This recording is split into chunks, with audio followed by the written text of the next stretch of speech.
My phone rang at 11:47 p.m. on a Tuesday. My name is William Smith, and I'm 53 years old. Old enough to know that nothing good ever comes from a phone call this late at night. I stared at the screen, watching my son's name flash in the darkness of my bedroom. Declan. He hadn't called me in 3 months, not since that awful Sunday dinner when everything fell apart. My hand hesitated over the phone.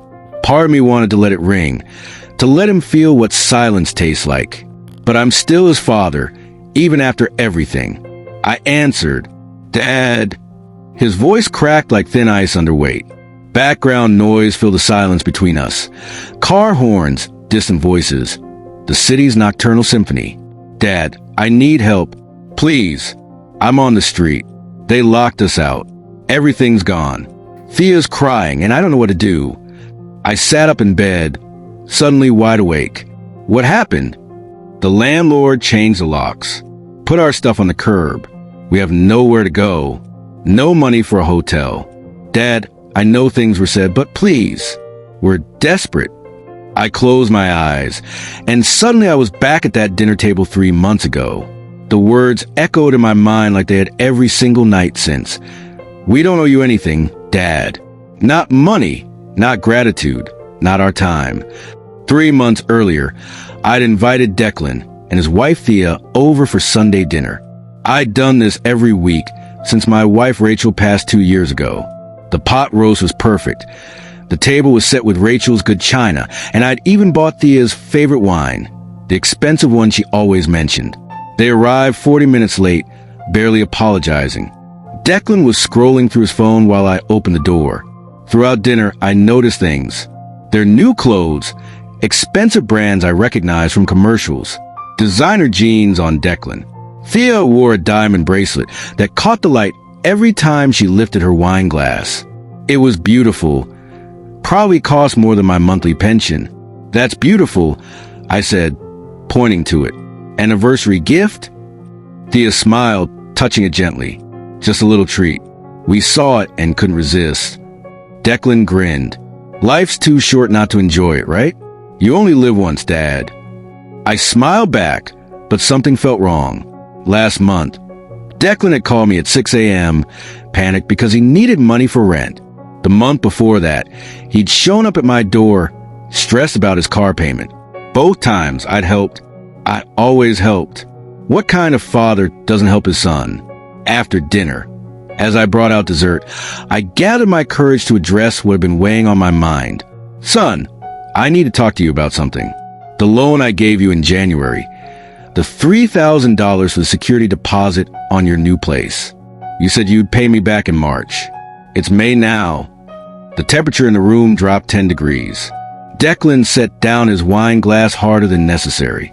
The sound echoed in the sudden silence. "Seriously, Dad? You're bringing this up during dinner? During family time? I'm just asking what I might expect." "When we have it," Thea interrupted, her voice sharp as a knife. "We have expenses, William. Life costs money. Real life, not just sitting in this house all day, retired, doing nothing." My chest tightened. I felt my face flush. I worked 42 years as a civil engineer. I built bridges that the city drives on every single day. I earned my retirement. Declan laughed, but there was no humor in it. The sound was cold, mocking. "Yeah, and you never let us forget it, do you? Every conversation, every dinner. It always comes back to what you've done, what you've sacrificed, what we should be grateful for." I try to keep my voice steady. "I'm not trying to start a fight. I'm just asking about money I loaned you. Money I worked hard for, money from my retirement savings." "Loan?" Declan stood up, his chair scraping harshly against my hardwood floor. "That's what this is about? Money? After everything you put us through?" "What did I put you through?" Thea stood too, grabbing her designer purse. "The guilt trips, William. The constant reminders of how much you've done for us. The way you hold everything over our heads like we're children who owe you obedience." "I never." "You always do," Declan said. His face was red now, angry in a way I'd never seen before. His eyes looked like a stranger's eyes. Every single conversation, every dinner, Every phone call. It's always about what you've sacrificed, what you've given up, what we owe you. I'm tired of it. Thea's tired of it. We're both exhausted from carrying your emotional baggage. I just want to know about the $3,000. I said quietly, feeling something break inside my chest. Declan walked toward the door, Thea following close behind like they'd rehearsed his exit. At the threshold, he turned back to me. The look in his eyes was cold, distant. Like he was looking at a stranger instead of the father who'd raised him, who'd sat up with him through nightmares, who'd taught him to ride a bike and drive a car. "Let me make this absolutely clear, Dad," he said slowly, pronouncing each word like it was its own sentence. "We don't owe you anything. Not money, not gratitude, not our time. You chose to help us. That was your decision, your choice. Don't act like it makes us your property. Don't act like we're supposed to spend our lives thanking you for being a parent. Declan, please, we're done here. Don't call us. Don't show up at our apartment. We need space from your negativity and your manipulation." The door slammed so hard that my mother's favorite picture frame fell off the wall. The glass cracked right down the middle, splitting my late wife Rachel's smile in two. I stood there for a long time, staring at the closed door, listening to their car start and drive away. The pot roast sat half-eaten on the table. The expensive wine I bought for Thea was nearly empty. I picked up Rachel's photo carefully, trying not to cut myself on the broken glass. "He's right," I whispered her a frozen smile. "Maybe I am manipulative. Maybe I do hold things over them." But even as I said it, I knew it wasn't true. I knew it, but it still hurt. That was 3 months ago. 3 months of silence. 3 months of leaving the porch light on every night, hoping he might stop by. 3 months of picking up my phone to call, then setting it back down. Now, holding the phone at midnight, listening to my son's desperate voice begging for help from a street corner, I felt something shift inside me. Not anger exactly. Something colder, clearer, harder. "Where are you?" I asked. "Corner of 5th and Madison, by the old Riverside Pharmacy." "Dad, I'm so sorry about what I said. I was wrong. I was so wrong about everything. Can you please come get us? Please." I looked at the clock. Thought about leaving him there. Thought about how good it would feel to say no, to let him taste the consequences of his words. But I couldn't do it. Despite everything, I couldn't leave my son on the street. "I'll be there in 20 minutes.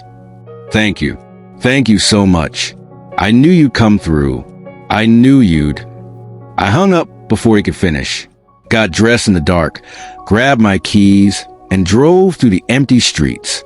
The city looked different at night, lonelier somehow. Streetlights made everything orange and strange. Buildings that looked friendly during the day cast long, threatening shadows. I found them exactly where Declan said they'd be, sitting on the curb surrounded by trash bags stuffed with their belongings. Some bags had split open, clothes spilling onto the dirty sidewalk. Thea's mascara ran down her face in black rivers. Declan looked smaller than I remembered, defeated, like someone had let the air out of him. They climbed into my truck without speaking. The silence was heavy, thick with unspoken words and 3 months of mutual hurt. Thea sobbed quietly in the back seat. Declan stared straight ahead, his jaw clenched tight. "What happened?" I asked, pulling away from the curb. Declan's voice was barely above a whisper. "We got behind on rent. 3 months behind. The landlord was patient at first, gave us warnings. But then he got a lawyer. We came home tonight from dinner, and everything was locked up. Changed the locks. Our stuff was just sitting there on the street. Some of it got stolen before we could even grab everything." 3 months behind? How did it get that bad? Thea sniffed, wiping her face with the back of her hand. "We thought Declan's promotion was coming through. His boss kept promising, kept saying it was just a matter of paperwork. We spent money we didn't have yet, thinking it was coming any day. But then the company did layoffs instead of promotions. Declan got moved to part-time." I processed this information slowly, each word landing like a stone. "When did you lose the full-time position?" "January," Declan whispered. "January." The same month I'd loaned them $3,000 for their security deposit on that new, more expensive apartment. The same month they'd told me everything was going great, that Declan was being considered for senior analyst, that their future was bright and secure. You lied to me, I said, my voice flat. We didn't want you to worry, Declan said, still not looking at me. You took my money while lying about your situation, while pretending everything was fine. Then you told me I was manipulative for asking when you'd pay me back. You told me you didn't owe me anything. The truck interior went silent except for the heater's gentle hum. We drove through the dark streets, past closed shops and empty parking lots.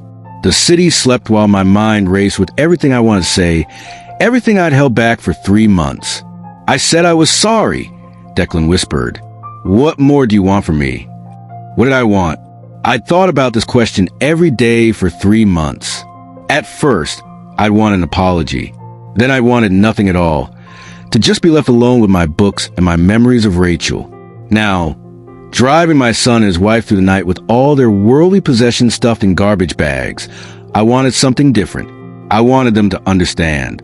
I wanted them to see what I'd been too blind to see for too long.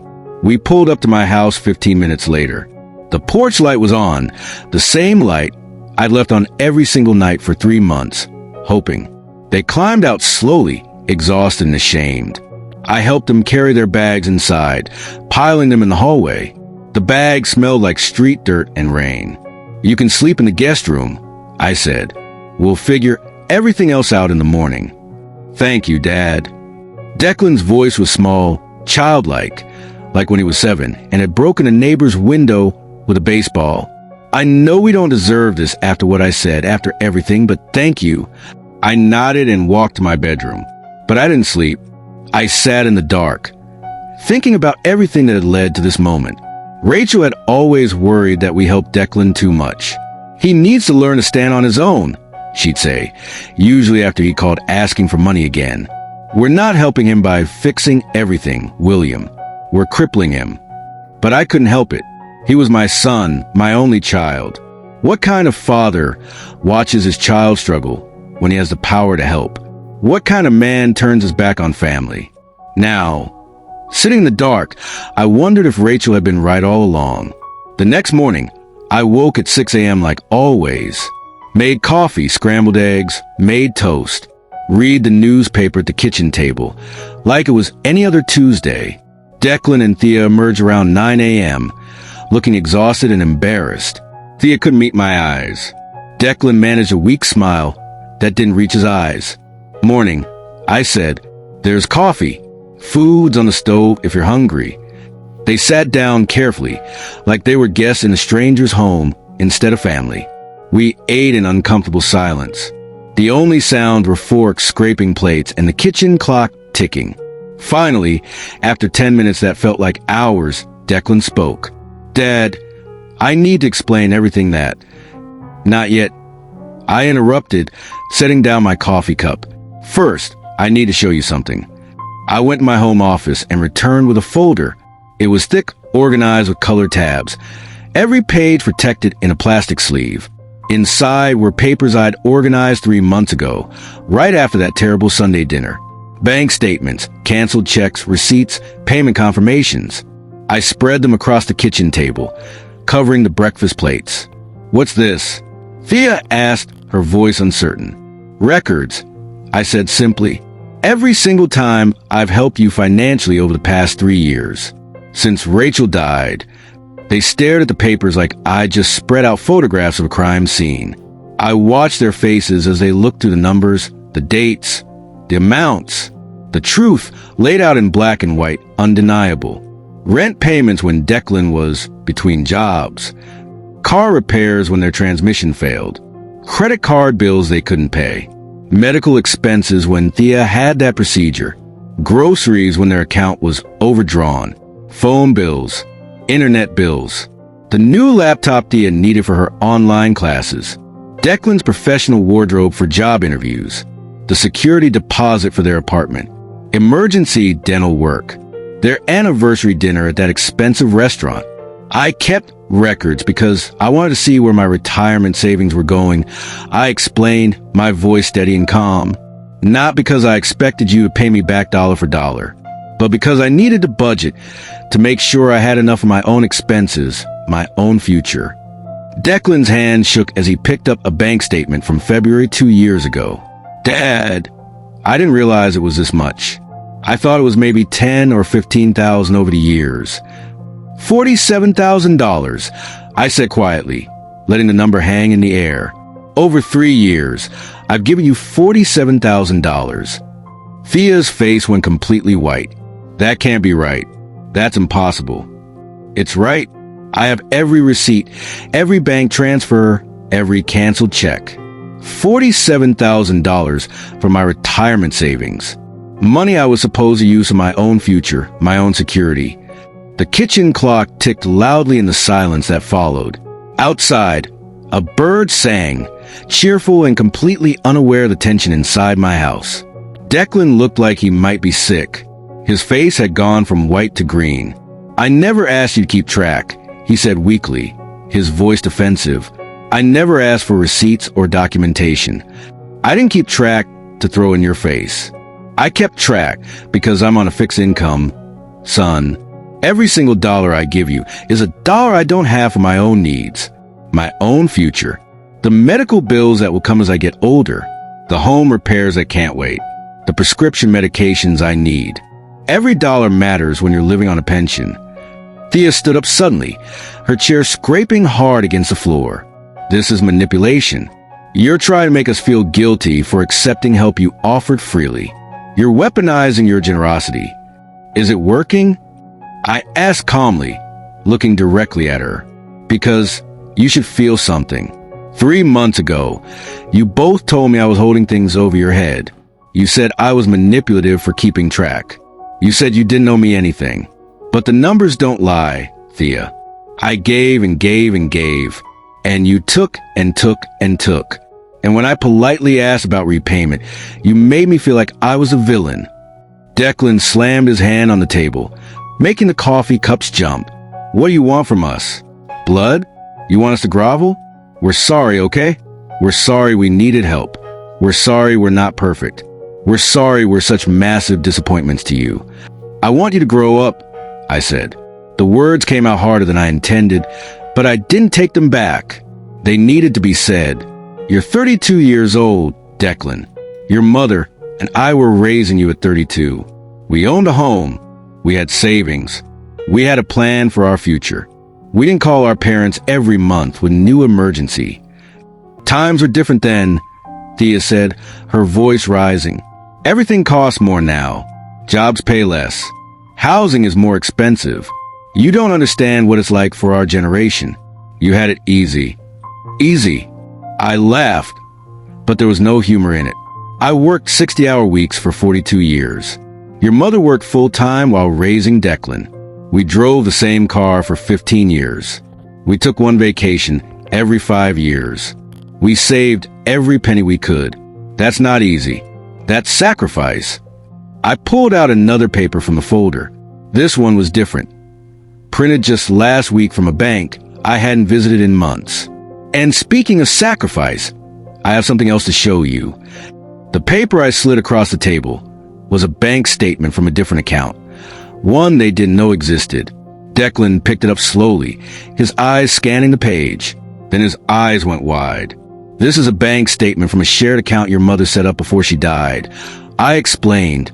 She wanted you to have it when you turned 30, Declan, for emergencies, for a house down payment, for your future, for security. Declan's voice was barely a whisper. I never knew about this. Mom never mentioned it. Because your mother made me promise to only give it to you when you were ready, when you proved you could be responsible with money, when you stopped asking us for help every month and started managing your own life like an adult. Thea grabbed the paper from Declan's shaking hands. Her eyes went wide as she saw the balance at the top of the page. $65,000, she whispered. Your mother saved for 20 years. I said, my voice thick with emotion despite my efforts to stay calm. Every birthday, every Christmas, every bonus from her teaching job. She put away for you, Declan, because she loved you more than anything in this world. She wanted you to have a foundation, a safety net. Declan's face crumpled. Tears started running down his cheeks. Why didn't you give this to me before? Why didn't you tell me it existed? Because you weren't ready. Still aren't, based on last night. But now you need to understand something crucial. I leaned forward, making sure they were both looking at me. This money exists. $65,000. It's been sitting here the whole time you were calling me at 6 a.m. asking for rent money. The whole time I was draining my own retirement savings to help you. The whole time you were buying designer clothes and diamond bracelets while telling me you couldn't pay me back. The weight of those words settled over the kitchen like a heavy blanket. Thea sat back down slowly, her face pale. Declan stared at the bank statement, like it might disappear if he looked away. You let us struggle, Declan said, his voice broken. You let us get evicted when this was here, all along. What kind of father does that? The kind of father whose wife was wise enough to know the difference between helping and enabling. I said, every time I gave you money, I was teaching you that you didn't need to be responsible. That dad would always bail you out. That consequences weren't real. Your mother knew better. She knew you needed to learn the hard way. I stood up, collecting the papers and putting them back in the folder carefully. Every page back in its plastic sleeve, every tab in the right place. Here's what's going to happen. You can stay here for 1 week, 7 days. During that week, you're going to get jobs. Any jobs. I don't care if it's fast food or retail or construction or cleaning toilets. You're going to start working. I've been applying places, Declan protested, his voice defensive. Nobody's hiring for what I'm qualified for. I have a business degree. I can't just work anywhere. Then get qualified for what people are hiring for. Pride doesn't pay rent, son. Your degree doesn't matter if you're sleeping on the street. Thea crossed her arms defensively. And after the week, after we get these jobs you're demanding, after the week, you find your own place to live. I'll help with the security deposit one time. But that's it. No more rent payments. No more utility bills. No more bailouts. No more emergency loans. You figure out like adults, like everyone else in the world has to figure it out. An inheritance from Mom? Declan asked quietly, his eyes still on that bank statement. The $65,000? I looked at my son, really looked at him.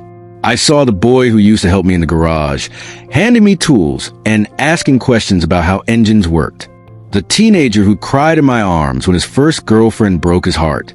The young man who'd stood beside me at Rachel's funeral, holding my hand while we said goodbye to the woman we both loved. But I also saw the truth. He wasn't ready.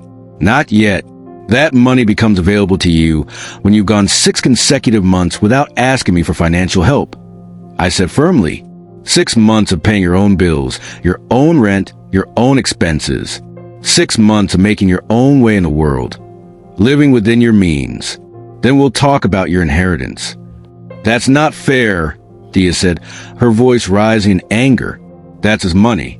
His mother wanted him to have it. You have no right to keep it from him. That's his mother's money, and she trusted me to know when he was ready for it. I said, my voice hardening. Right now, giving it to you would be like giving car keys to someone who keeps crashing. You blow through $65,000 in a year, maybe less, and be right back where you are now. Broke, evicted, calling me at midnight. Declan stood up, and for a moment I thought he might yell, might storm out like he did 3 months ago. Instead, his shoulders slumped forward. He looked defeated, broken, but maybe that was necessary. Sometimes things need to break completely before they can be rebuilt stronger. Okay, he said quietly. Okay, Dad, we'll do it your way. Not my way. I corrected. The right way. The adult way. The way your mother and I did it. The way millions of people do it every single day. That week was one of the hardest of my life. I made them breakfast each morning, but they had to clean up afterward. They could use my house, my electricity, my water, but they had to maintain it. I gave them a list of chores that needed doing, and Thea actually laughed at first, thinking I was joking. I wasn't joking. On Wednesday morning, Declan came downstairs at 6 a.m. dressed in old jeans and a t-shirt. "I got a job," he said, not quite meeting my eyes. "Warehouse work at that big distribution center on Industrial Boulevard. Overnight shift. Hard labor. Loading trucks." "That's good," I said, meaning it. "It's nothing like my old job. It's minimum wage. My back already hurts from the orientation. It's honest work. Your grandfather loaded trucks for 30 years. It paid for your father's education." By Friday, Thea had gotten hired at a coffee shop downtown, working early morning shifts. I watched them leave each day. Declan for his night shift looking exhausted. Thea for her morning shift looking resentful. They barely saw each other, passing like ships, sleeping in shifts. But they were working, actually working with their own hands, earning their own money. On Friday afternoon, I took Declan with me to look at apartments. We drove through neighborhoods he'd never considered before, looking at places he'd never imagined living in. The apartments were small, old, sometimes in rough areas. Nothing like the trendy neighborhood he'd been evicted from. "This is what we can afford?" he asked, staring at a tiny studio apartment with water stains on the ceiling and carpet that'd seen better decades. "This is where you start," I said. "Your mother and I started in a place smaller than this. We had one room, a hot plate, and a bathroom we shared with 3 other apartments. We made it work. You will too." He didn't argue. That was progress. That night, our last night before they had to move out, something unexpected happened. Thea cooked dinner. Nothing fancy, just spaghetti with sauce from a jar, but she bought the ingredients with her first paycheck. There was something different in the way she served it, something I hadn't seen in her before. Pride, maybe? Dignity. "Thank you for this week," Declan said during dinner, his voice quiet but genuine. "I know I don't say it enough, but thank you for everything, for coming to get us that night, for not turning your back on us completely, for giving us this chance. I'm your father. I'll always come when you call, but I won't always fix everything. You understand the difference now." He nodded slowly. "I do. Finally, I really do." They moved into a small apartment on Saturday morning. I helped them move their garbage bags full of belongings, helped them set up the few pieces of furniture they'd managed to salvage from the curb. The place was tiny, barely bigger than my living room, with a kitchenette in the corner and a bathroom the size of a closet. But it was theirs, paid for with their own money, earned with their own work. "I forgot how good this feels," Declan said, looking around the empty space. "Earning something instead of just having it given to you, actually working for what you have." Thea was less enthusiastic, clearly not thrilled about their massive downgrade in lifestyle. But she didn't complain out loud, which was its own kind of progress. I left them there as the sun was setting, promising to check in during the week. Driving home through the evening traffic, I felt something I hadn't felt in years. Not quite happiness, but something close to it. Relief, maybe, hope for the future. The months that followed were quiet. Declan called sometimes during his lunch breaks, telling me about work. He got promoted to team leader after 6 weeks. Better hours, day shift, $1 more per hour. Thea became assistant manager at her coffee shop after 2 months. I didn't give them money. Not once. Declan called a few times, and I could hear him starting to ask, then stopping himself mid-sentence. They figured it out. They always figured it out somehow. In October, 5 months after they'd moved out, Declan invited me to their apartment for dinner. I arrived to find the place transformed, still small and old, but clean now, decorated with secondhand furniture arranged carefully, pictures on the walls, curtains on the windows, plants on the windowsill. It looked like a home instead of just a place to sleep. Thea had cooked a real meal, pot roast with vegetables, roasted potatoes, homemade rolls. I called your neighbor Mrs. Patterson and got Rachel's recipe, she admitted, actually smiling. I wanted to make something special, something your wife would have made. During dinner, Declan told me about his job. He'd been promoted again, now managing an entire shift at the warehouse. 20 people reported to him. Thea was being considered for a full manager when her boss retired next spring. "We're doing okay, Dad," Declan said, and his voice was different now. stronger, more confident. Really okay. For the first time in years, we're not stressed about money every single day. We have savings. Actual savings in the bank. After dinner, we sat in their tiny living room drinking coffee.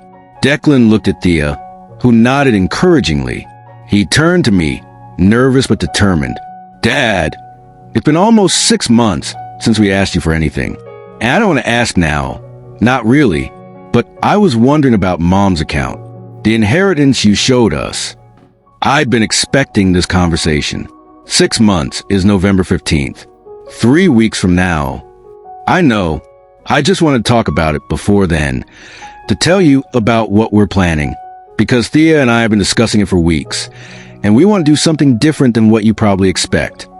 I waited, curious about where this was going. We want to take half of it and invest it in retirement accounts, Declan said. Long-term stuff we can't touch for decades. The other half, we want to use as a down payment on a small house. Something we can actually afford on our salaries. With mortgage we can realistically pay every month. Thea leaned forward, and we want to set up a payment plan to pay you back. The $47,000. We know it'll take years, maybe 5 or 6 years, but we want to do it. We need to do it. I felt my throat tighten with emotion. You don't have to do that. I never expected. Yes, we do, Declan interrupted firmly. Not because you're demanding it or holding it over our heads. Because it's the right thing to do.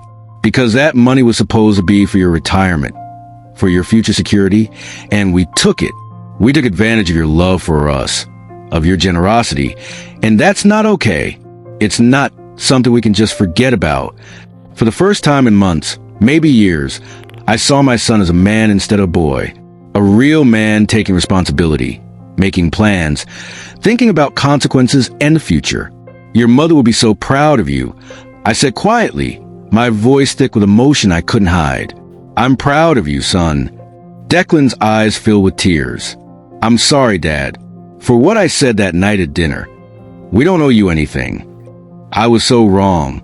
We owe you everything, not the money itself, but the example you set, the work ethic you showed us, the values you taught us, the unconditional love, even when we didn't deserve it. We owe you recognition of everything you sacrificed for us. On November 15th, I met Declan at my bank. Thea was at work, trusting him to handle it. We sat across from a banker who pulled up Rachel's account on her computer screen. I need you to understand something before we transfer this money, I said, looking at my son. Your mother didn't save this money because she thought you'd need it someday. She saved it because she believed in you. She believed that eventually you'd become the kind of man who could handle this kind of responsibility wisely. Declan nodded, his eyes on the account balance displayed on the screen. She died believing in you, son. Don't prove her wrong. I won't. I promise you, Dad, I won't. We transferred the money into Declan's account. All $65,000. His mother's love, measured in sacrificed vacations and cheaper groceries and careful budgeting for 20 years. I watched the numbers move from one account to another on the computer screen, felt the weight and significance of the moment. Outside the bank afterward, standing on the sidewalk in November cold, Declan hugged me tight, tighter than he'd hugged me in years, maybe since he was a child. Thank you for not giving up on me, he whispered. Thank you for coming to get us that night on 5th and Madison. Thank you for being hard on us when we needed it. Even though it would have been easier to just keep bailing us out. Thank you for loving me enough to let me fail and learn. That's what fathers do, son. Real fathers prepare their children for life, not just rescue them from it.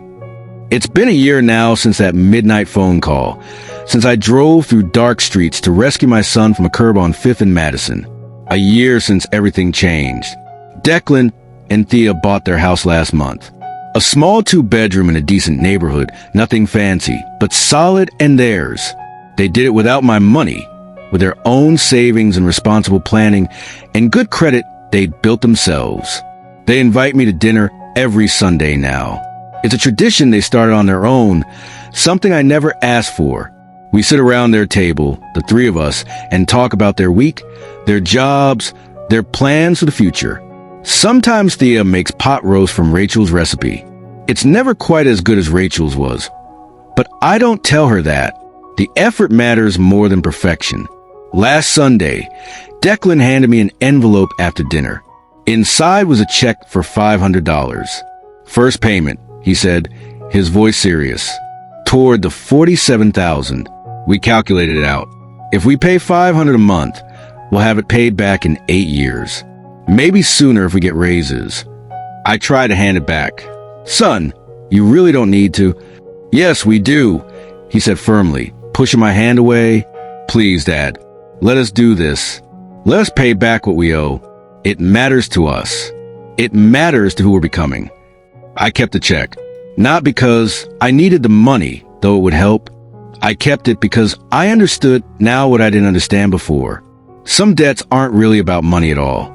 They're about honor, about integrity, about becoming the person you're meant to be.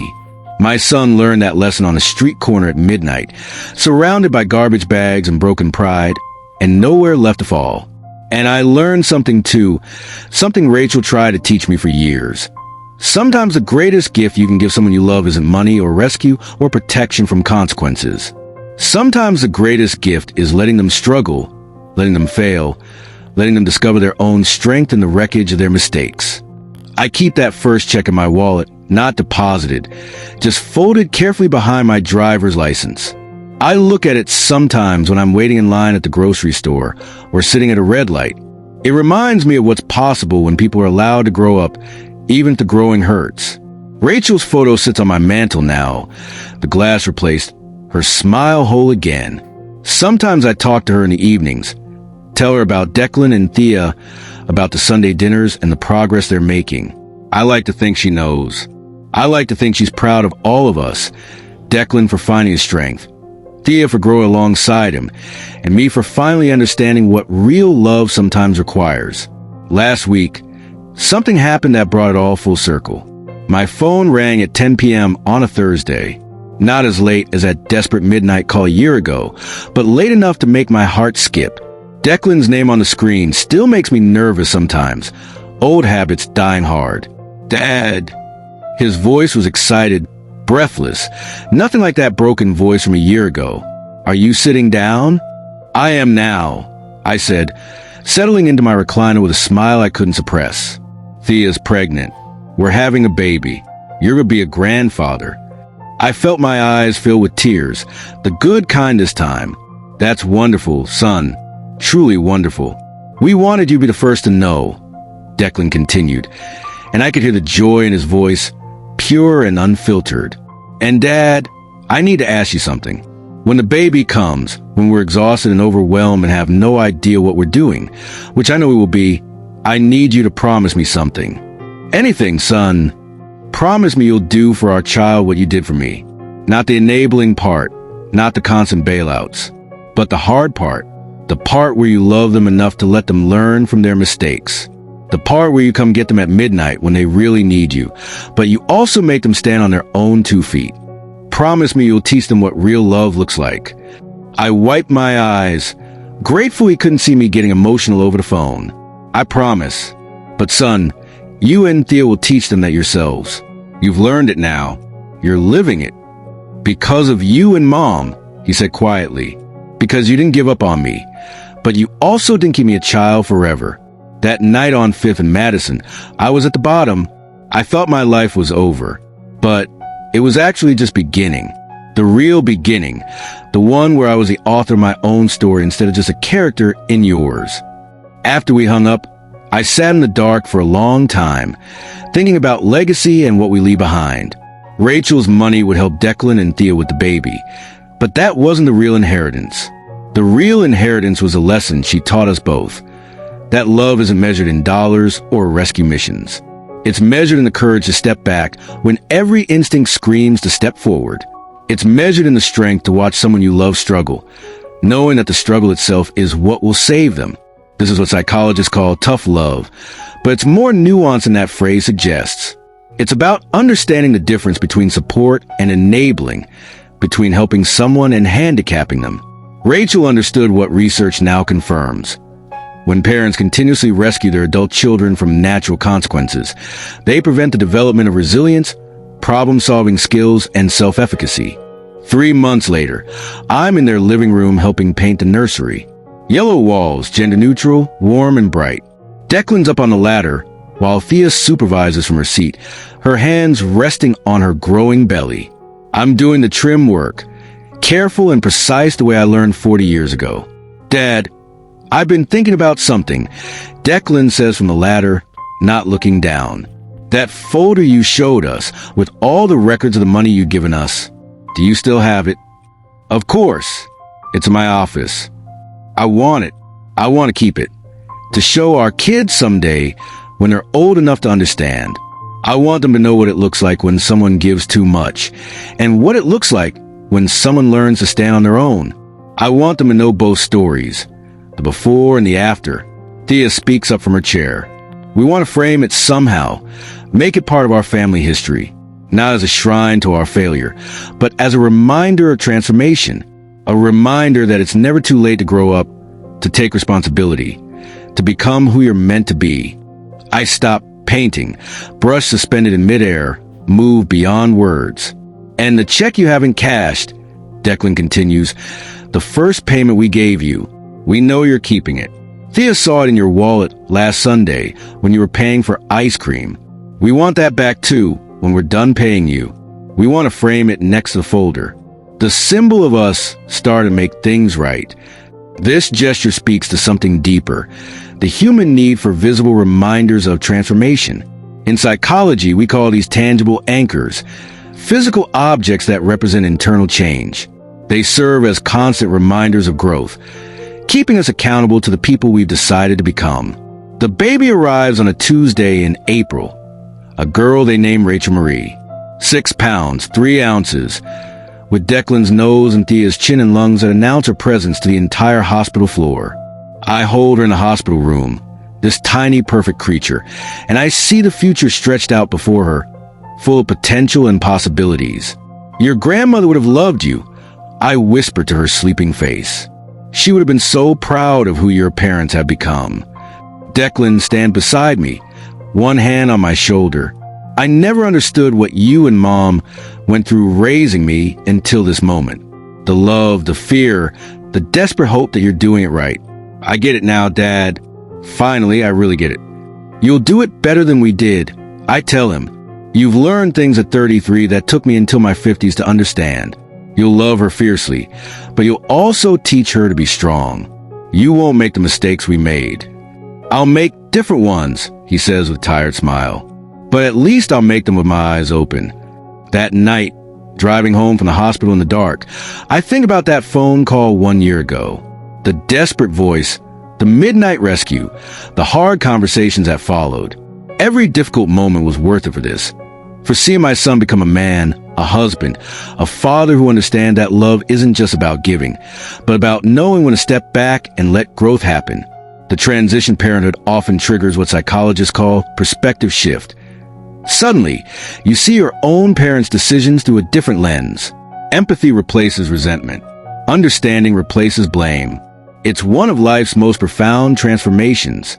5 years have passed now since that midnight call, since everything changed on a street corner on 5th and Madison. Little Rachel is 4 years old, bright and curious and completely adored. Declan runs the entire warehouse now, regional manager with a real salary and benefits. Thea owns her own coffee shop, purchased with careful savings and a business loan she's paying down ahead of schedule. The $47,000 was paid back last month, 3 years ahead of their original schedule. They invited me to dinner to give me the final payment, and this time I deposited the check because the debt was about more than money. It was about seeing something through to completion, about honoring a promise made when they had nothing but determination and a tiny apartment with water-stained ceilings. They bought their first rental property last year, a small duplex they're fixing up themselves on weekends. Building generational wealth. Declan explains, sounding like the business degree earned actually matters now. So, Rachel never has to call us at midnight from a street corner. But if she does, he adds with a knowing smile, we'll know exactly how to help her without crippling her. The frame display hangs in their hallway now. The folder with all those records of money given and lessons learned, and that first check I kept in my wallet for so long. Visitors sometimes ask about it, and Declan tells them the story. All of it. The good parts and the shameful parts. The failure and the redemption. He doesn't hide from his past anymore. He owns it, learns from it, uses it to build a better future. This is the mark of true maturity. The ability to integrate our failures into our identity without letting them define us. Shame loses its power when we bring it into the light and transform it into wisdom. Last Sunday, during our weekly dinner, little Rachel climbed into my lap after dessert. "Grandpa," she asked with the devastating directness of a 4-year-old, "why do Mommy and Daddy always say you saved their lives?" I looked across the table at my son, at the man he'd become, at the family he'd built with his own hands and his own strength. Declan smiled and nodded, giving me permission to answer however I chose. "I didn't save their lives, sweetheart," I told her, tucking a strand of hair behind her tiny ear. "I just loved them enough to let them save themselves." She thought about this for a moment, then kissed my cheek and ran off to play, satisfied with an answer she won't fully understand for many years to come. But someday she will. Someday, when she's making her own way in the world, standing on her own 2 feet, she'll understand that the greatest gifts are sometimes the ones that feel like nothing at all in the moment. A phone call answered at midnight, a week of hard truths, and the space to fall and rise again on your own strength. Rachel's photo still sits on my mantle, her smile whole and bright. And I swear sometimes, in the quiet evenings when I'm alone with my memories, I can hear her voice clear as day. "You finally learned it, William. You finally understood what I was trying to teach you all along." Yes, my love, I finally did, and our son learned it too, and now their daughter will grow up knowing from the start. That real love isn't measured in what you give, but in what you teach someone to give themselves. That's the inheritance that matters. That's the legacy worth leaving behind. That's what I learned from a phone call at midnight, from a broken man on a street corner, from the hardest year of my life that became the greatest gift I ever gave my son. The gift of growing up. The gift of standing on your own. The gift of discovering that you're stronger than you ever knew you could be. Research in developmental psychology tells us that adversity, when navigated with support, not rescue, builds what scientists call stress inoculation, the psychological immune system that helps us handle future challenges. Declan didn't need my money. He needed the struggle that would forge his character. Rachel understood something I had to learn, that the goal of parenting isn't to make life easy for our children. It's to make them strong enough to handle life when it isn't easy. It's to teach them that failure isn't fatal, that consequences are teachers, and that the pride of earning something far exceeds the pleasure of receiving it. This is a paradox of parental love. Sometimes we hurt the ones we love most by loving them in ways that feel good to us but harm them. True love requires the wisdom to know when to hold on and when to let go, when to catch someone falling, and when to let them feel the ground beneath them. My story isn't unique. Thousands of parents struggle with this balance every day. But what made the difference for us was having the courage to change the pattern, even when it hurt, even when it felt cruel, even when every fiber of my being wanted to make my son's pain disappear. I've learned that the best thing you can do for someone you love is believe in their capacity to overcome, to adapt, to grow. And sometimes the most loving thing you can say is not, "I'll fix this for you," but "I know you can figure this out." That midnight phone call changed 3 lives. It saved my son from a lifetime of dependence. It freed me from the exhausting cycle of rescue and resentment. And it gave my granddaughter parents who understand that love is both shelter and challenge, comfort and courage, holding on and letting go. The streets of 5th and Madison still exist. And somewhere tonight, another father might be getting another desperate phone call. If you're that father, I hope my story gives you the courage to do the hard thing, the right thing, the loving thing. Sometimes the greatest rescue is refusing to rescue at all.